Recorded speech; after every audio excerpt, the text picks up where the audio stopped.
Hey guys, it's Ryan with Parts Doctor. Today we're going to show you how to replace the ice bucket on your Samsung refrigerator.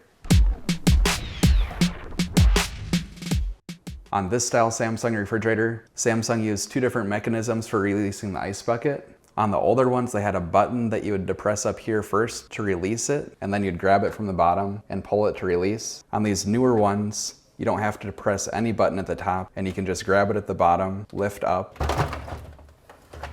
and pull it out to release it. With the ice bucket removed from the refrigerator, one of the things that we see on these refrigerators commonly is the ice will clump up over time if you don't go through it quickly enough.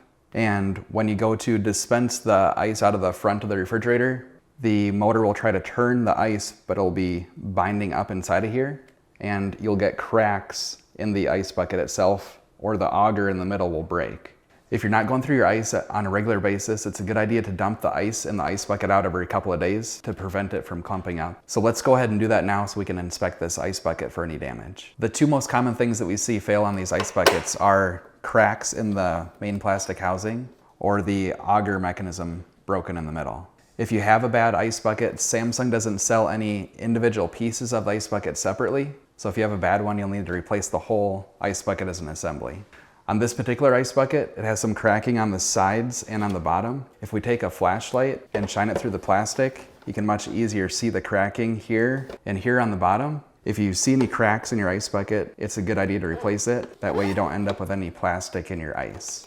If you need to purchase a new one, you can visit our website, partsdoctor.com. We'll leave a link in the description below. And you'll want to make sure that you search with the model number from the refrigerator to make sure that you're getting the correct ice bucket. If the new ice bucket that you ordered came with a new latch plate, you'll need to start by using a Phillips screwdriver and removing these two screws. With the two Phillips screws removed, grab onto the latch plate, pull down, and then forward to remove it.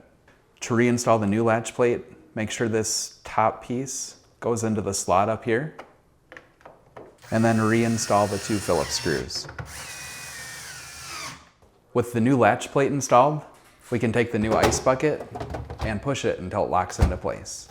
So that's how you remove, inspect, and replace the ice bucket on this Samsung refrigerator. If you have any tips or tricks of your own, let us know in the comments below.